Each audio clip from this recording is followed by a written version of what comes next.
안녕하세요. 일상생활에 꼭 필요한 정보만 선별하여 전달해드리는 상식 전성시대입니다.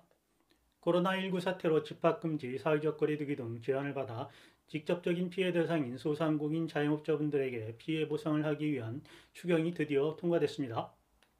6일 지방선거를 앞두고 여당과 야당 모두 표심의 눈치를 보느라 선거 전엔 통과가 어려울 것 같았는데 29일 저녁에 극적으로 합의하고 올해 2차 추가경정 예산 편성을 국회 본회의에서 통과시켰습니다.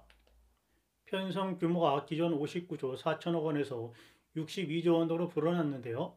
누가 언제 얼마나 받게 되는지 자세히 살펴보겠습니다. 상식 전성시대 지금 출발합니다.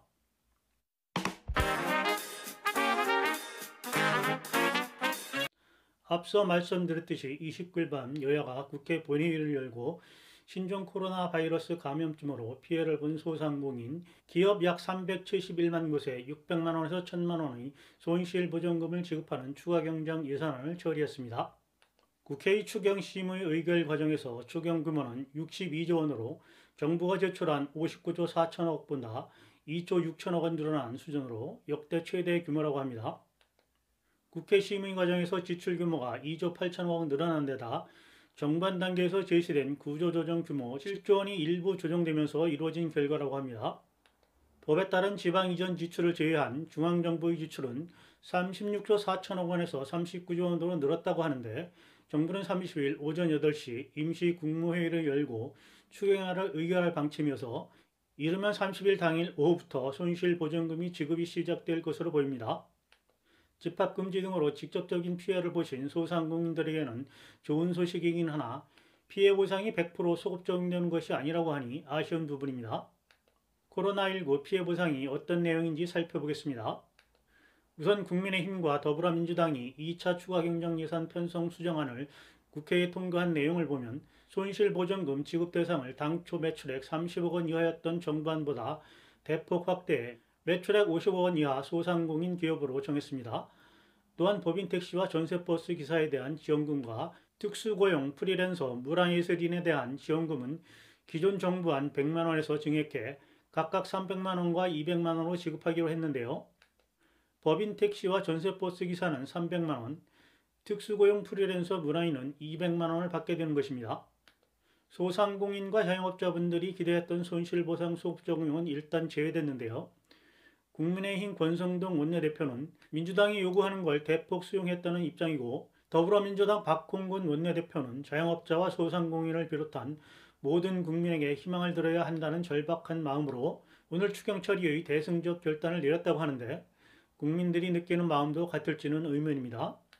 이번 손실보전금 지원 대상은 소상공인과 소기업, 매출액이 50억 원 이하인 중소기업으로 총 371만 명이 지원을 받습니다. 600만 원에서 최대 1000만 원까지 보상받는 기업들의 대상을 보면 매출액 50억 원 이하 기업들은 최소 600만 원에서 최대 1000만 원까지 차등 지급하는 손실보전금을 받을 수 있는데요.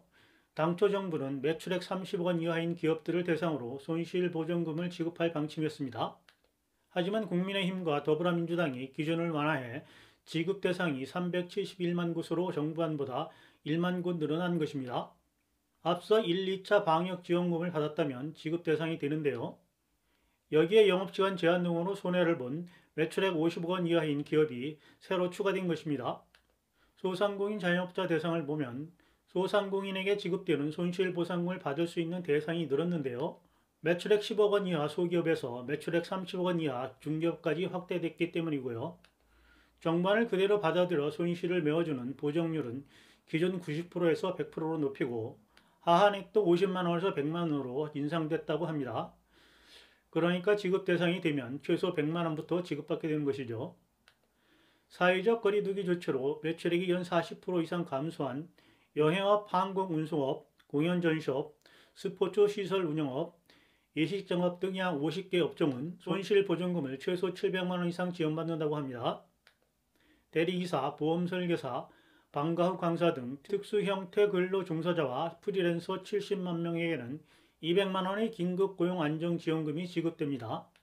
정부 안보다 2배 늘어나는 것인데 법인 택시와 전세버스, 비공영 노선버스 기사 16만 1000명에게는 소득 안정 자금이 200만 원에서 300만 원으로 상향됐습니다.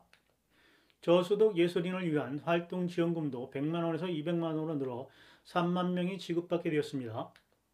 이 밖에 어업인을 대상으로 리터당 55원의 면세유 유가 연동 보조금이 5개월간 한시적으로 지원되고 농축산물 수급 안정을 위해 2천억 원이 새로 배정되었다고 합니다.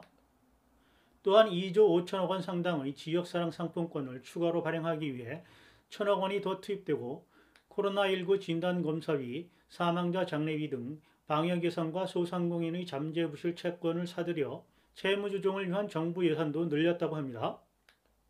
매출 감소율은 정부가 국세청 데이터베이스를 활용해 사전에 판별하기 때문에 지원 대상 업체에서는 별도로 자료를 제출할 필요가 없다고 합니다. 중소기업부에서는 지원 대상 소상공인 자영업자 등에게 손실보전금 신청 절차를 안내한다고 하는데 곧 나올 것 같습니다. 정부가 신속한 손실보전금 집행을 강조한 만큼 빠르면 30일부터는 지급이 이루어질 것으로 보입니다. 중소기업부에서는 생업으로 바빠서 손실보전금을 신청하지 못하는 소상공인 자영업자가 없도록 신청기간을 최대한 보장한다는 방침이라고 합니다. 정부는 이번 추가경정 예산을 통해 1조 2천억 원을 투입해 코로나19로 피해를 본 소상공인에 대한 금융지원도 강화하는데요. 피해를 입은 소상공인들이 운전시설 설비자금 등으로 쓸 수 있게 2,200억 원의 예산을 배정했고 폐업한 소상공인의 재기를 위해서는 8천억 원을 투입한다고 합니다. 또한 코로나19 피해 소상공인의 부채 상환 부담을 완화하기 위해 고금리 대출을 저금리 대출로 전환하는 대안대출 예산으로 8,800원을 편성했다고 합니다. 이 대안대출은 소상공인이 상환 중인 고금리 사업자 대출을 대상으로 하며 중소기업과 금융위원회가 협력해 융자 방식과 보증 방식으로 추진한다고 합니다. 저신용 소상공인을 위해서는 융자 방식으로 2천억 원 규모의 대출을 7월부터 우선 공급하고 보증이 가능한 소상공인들에게는 6,800억 원의 예산을 편성해 8조 5천억 원을 10월부터 공급할 예정이라고 합니다. 폐업한 소상공인 업체의 재도전을 지원하는 장려금을 업체당 100만 원씩 지급한다고 합니다. 이상으로 오늘은 기다리던 소상공인 자영업자분들께 지급되는 코로나19 손실보상에 대해 알아봤습니다. 제 영상이 도움이 되었다면 그냥 나가지 마시고요. 구독과 좋아요, 알림 설정 꼭 부탁드립니다. 구독과 좋아요는 다음 영상 제작에 큰 힘이 됩니다. 오늘도 소중하고 행복한 시간 되시길 바랍니다. 감사합니다.